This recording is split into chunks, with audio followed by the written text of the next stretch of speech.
how do I as a filmmaker try to incorporate storytelling in addressing social justice issues? So I want to just go back to my college years really quickly and just start off by saying that I was a journalism major at Northeastern University in Boston. I thought I wanted to get into radio and television broadcasting. I worked in several sports departments for TV stations in Boston, and I remember being an intern and a production assistant, and my job was to log sports, games for like the evening sportscast. And they'd have these big monitors, and they'd have all these different news feeds coming in from all over the world, international news feeds. And I would be logging like a baseball game, like a Red Sox baseball game. But on the feeds, I would see all of this social unrest taking place all around the world, right?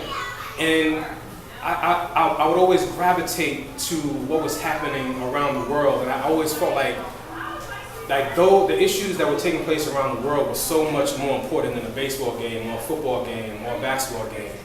And I started to realize that sports culture was just disproportionately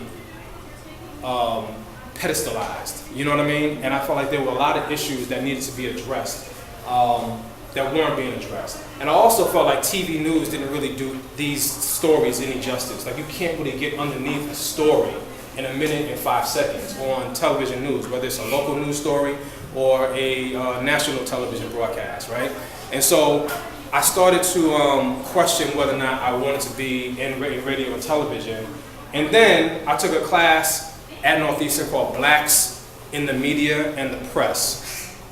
And it was taught by a woman by the name of Elizabeth Hadley Freiberg. And she was an outstanding professor. She was hardcore. And basically the class, it was a media literacy class. And it was the first time I ever had anyone sort of break down the images and the representations of black people throughout media, whether it's sitcoms, movies, magazines, newspapers. And in that class, she exposed me to the work of Marlon Riggs. Has anybody heard of Marlon Riggs? Anyone? Marlon Riggs? Okay. I can tell this is a super conscious crowd. Nobody knows who Marlon Riggs is, so that's great. And I was profoundly moved by his work. I mean, I thought that he was brilliant, and he was able to deconstruct and break down images that I had been consuming all of my life, but did not really recognize them as being problematic, right? Being racist or sexist or homophobic or whatever.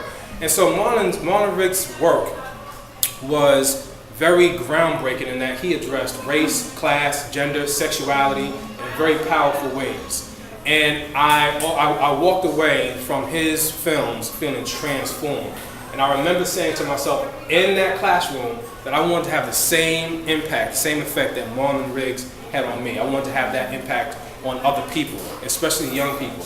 And so that was the first time that I actually envisioned myself becoming a documentary filmmaker. So I had all these different influences from like Orlando Bagwell, who made a film that I watched in college called Roots of Resistance. Have you ever seen that, Roots of Resistance? It's a great documentary film that documents the resistance of slaves, I believe in like the North Carolina, South Carolina region, all of the various ways in which slaves rebelled against slavery, the institution of slavery, in ways that no one really talks about, or we hear, or we read about in history books. And it was just so profound to me. It was American history class that I was taking, and up until I watched that documentary in class, I had zero interest in what we were learning in terms of American history. But when we watched that film, as a young man, I paid attention because it was just so powerful, and it was a story about black people that I had never heard before. And so, again, that sort of inspired me and it motivated me that telling stories about African American people and our struggle was very, very important. So when I graduated from Northeastern, I got involved in a program called the Mentors in Violence Prevention Program, which is a program designed to educate and inspire boys and men about how we as men can play a huge role in reducing the high level of physical and sexual assault against girls and women.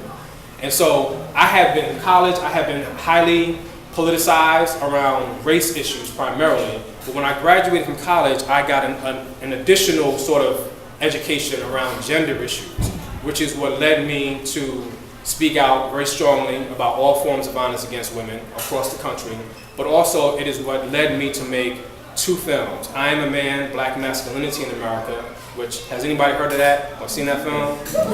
One person? A couple of people? All right. Bury that one. Bury that one somewhere where you can't see it, because I cringe whenever I see that documentary. But that was my first attempt at making a feature-length documentary film that addressed like a large social issue. And so, and then after that film, I made a film called Hip Hop Beyond Beats and Rhymes, which I heard many of you saw. And that film took me 5 years to make. And the film basically deconstructs the representations of manhood in rap music, mainstream rap music, hip hop culture. And it did extremely well.